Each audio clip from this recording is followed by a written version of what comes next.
Isang mapagpalang araw ng January 11, 2025 sa iyo, kabayan. Narito po ang latest update natin sa ating panahon. Pero bago ang lahat, pasuyo po ng like and subscribe at pahit na rin po ng notification bell.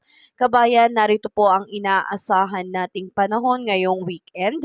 Simulan po muna natin, kabayan, sa epekto ng Northeast Monsoon dito sa may Cagayan Valley, Cordillera Administrative Region kasama ang aurora. Asahan dyan ang maulap na kalangitan na may kasamang pag-uulan. At apektado rin, kabayan, ngayong araw ng Sabado ng Northeast Monsoon. Ito pong Metro Manila at ilang natitirang bahagi ng Luzon. Asahan ngayon ang pagkakaroon po ng partly cloudy to cloudy skies with isolated light rains. May hinang pag-ambon lamang po kaya wala po itong significant impact. Samantalang ang magdadala po ng pag-ulan ngayong araw na ito ay ito pong shoreline. Ang pinakaapektadong lugar ay ang area ng Visayas, Bicol Region, Mimaropa at Quezon. Kaya asahan ngayong araw na ito dyan sa mga lugar na yan ang maulap na kalangitan na may mga scattered or kalat-kalat na pag-ulan and isolated thunderstorm. So pinag-iingat po yung mga kababayan natin dyan nakatira dahil posible pong magdulot itong malalakas na ulan ng mga biglaang pagbaha at ganun din po ng landslide. Samantalang dito ngayon sa may Mindanao, asahan naman ang pagkakaroon po ng partly cloudy to cloudy skies with isolated rain showers or thunderstorm.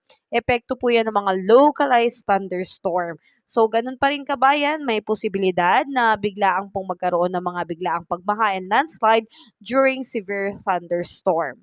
At ngayong araw na to, dagdag natin dyan ang ating air temperature inaasahan natin dito sa Lawag ay posible pong umabot, kabayan, ng 31 degrees Celsius. Sa may Baguio po ay 22 degrees Celsius naman.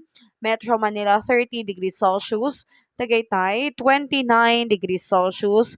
Tuguegarao 26 degrees Celsius. Maulan pa rin po. At sa may Legazpi maulan 29 degrees Celsius. Dito naman, kabayan, sa may Caline Island at Puerto Princesa, magiging maulan din po, aabot ng 31 degrees Celsius. Iloilo at Tacloban, ganun din sa Cebu, maulan din po. So Iloilo, 31 degrees Celsius, Cebu, 31 degrees Celsius at Tacloban ay 29 degrees Celsius. Samantalang mga biglaang buhos ng ulan na lamang po o posibilidad ng pag-ulan pagsapit ng hapon at sa gabi sa may area ng Cagayan de Oro, Davao at Zamboanga. So speaking of Cagayan de Oro, 31 degrees Celsius, Zamboanga 33 degrees Celsius at Davao po ay 32 degrees Celsius. Ngayong araw na to, kabayan, may nakataas din pong gale warning signal sa abot po ng 2.8 to 5 meters po ang taas ng alon sa karagatan. Kaya pinaiiwas po natin ng ating mga kapatid na mangingisda sa mga baybaying aking babanggitin. So iwasan po muna nating pumalaot sa mga baybayin ng Batanes, Ilocos Norte, Ilocos Sur, Cagayan, including Babuyan Islands, Isabela, Aurora, and the northern and eastern coast ng Polillo Islands, the eastern coast of Camarines Norte, and the northern and eastern coast ng Catanduanes. So yan po, mga kababayan, lalo na po yung mga kapatid nating ang gamit ay maliliit na bangka o motor bangkas, ay wag po muna tayong pumalaot sa mga nasabing mga baybayin dahil mataas at delikado po ang alon sa karagatan.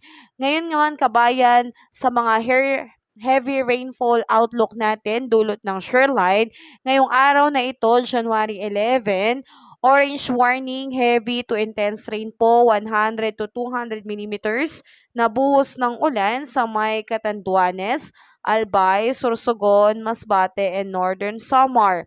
Samantalang moderate to heavy rain naman, yellow warning sa may Camarines Norte, Camarines Sur, Romblon, Eastern Samar, Samar at Biliran.